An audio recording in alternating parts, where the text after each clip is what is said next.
G'day guys, how's it going? I've got a really quick beer update. It is just gone 12 o'clock on a Saturday. It's 4th of January in the new year, so happy new year to everyone. Hope you're all well. As you can see, I've got two kegs back on tap, which is really cool.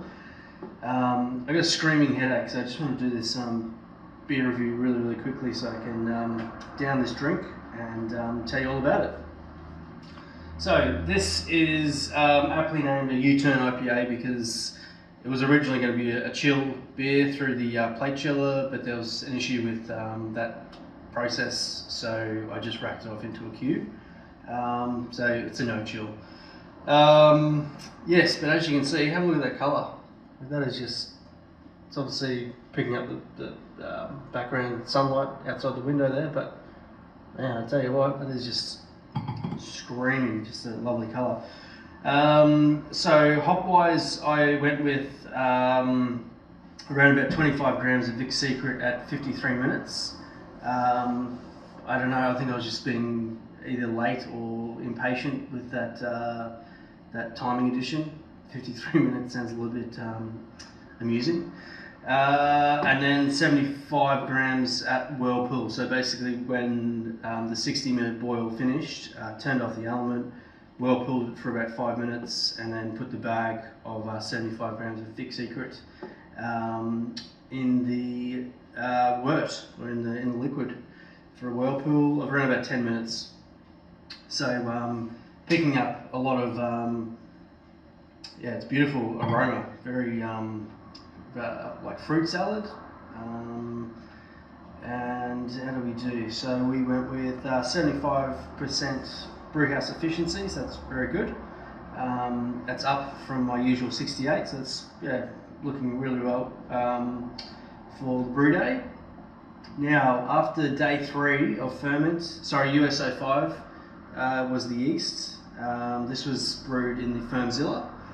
And after day 3, I dry hopped with 50 grams of Fortnight, which is essentially another blend of sea hops. I think there's 6 or 7 different kinds of sea hops in Fortnight. And according to the design of Beersmith, we achieved around about a bitterness of 66 IBUs, which is certainly something, you know, that's relevant for the style. Oh God, it's just, man, it's a tiny bit of dankness there, tiny bit, but man, that aroma, it's just, as that's warming up, it's slightly chilled. You can probably see the chill haze there, but slightly chilled. Very nice. It's going for a bit of a taste.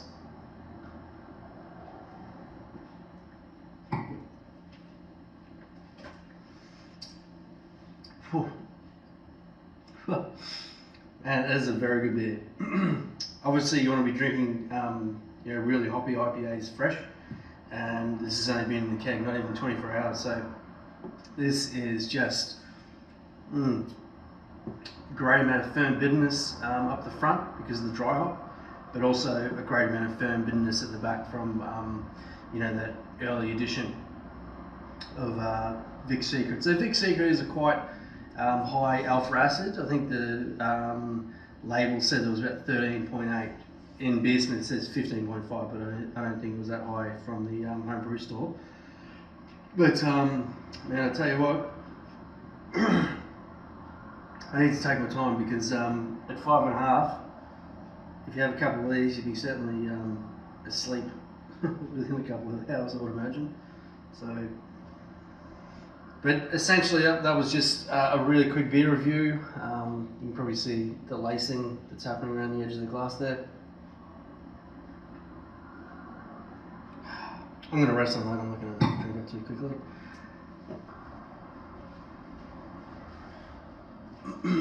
Guys, I've actually left out the grain bill for this beer, the U-turn IPA. So all the grain bill was for this one, with that gorgeous colour, just man, it's so pale. It's just really nice, and you get that from Pilsner and Vienna malt. That's all it is. So mash temperature of about 67. So let's talk about that for a little bit. Okay, what I've done, I'm no longer recirculating, no longer elevated pizza tray with the brew in a bag method. So I am still doing brew in the bag method, sorry, but what I'm doing now is basically when I get to 69 or 70 degrees, I shut off the element, put in the brew in the bag, and then put in the grain, but stirring before I put in the brew in the bag, just so it circulates and the element is no longer on, so you know the bag doesn't get scorched. And yeah, after an hour mash, I only seem to lose. So if I mash in at, sorry, let me talk about that. So if my strike temperature is 69, my mash temperature starts off at 67, and I generally finish at 60 after an hour. So usual process after every 20 minutes of the mash, stir the brew in the bag, just to obviously loosen up all the grain, and ensuring there's no dough balls. So yeah, I'm just finding that I'm getting really good efficiency with that. Like there's no more headaches in brewed anymore.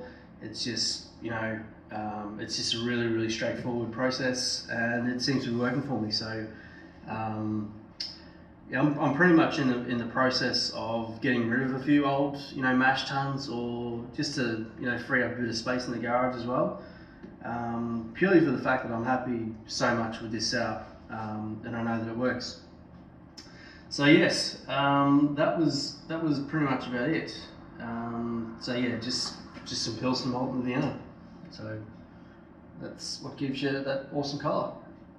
What else? Obviously my beard's growing back. I'm not really too keen to shave it off again. It was yeah, far too much of a surprise when I did have a clean face, because yeah, I just didn't enjoy it at all. But anyway, yeah, not much else is happening. Took down the Christmas tree before. Picked up some paintings from my uncle. He's moving house, so he's wanting to move on a few things. What else? That's about it really. But first vid for the new year. I sort of had a bit of an issue with the previous video, the timeline. I just need to double check that, because the timeline of the actual video had shortened as opposed to the length of the actual video. So you'll know that I've got this right, because it shouldn't cut out, and you should see it till the end.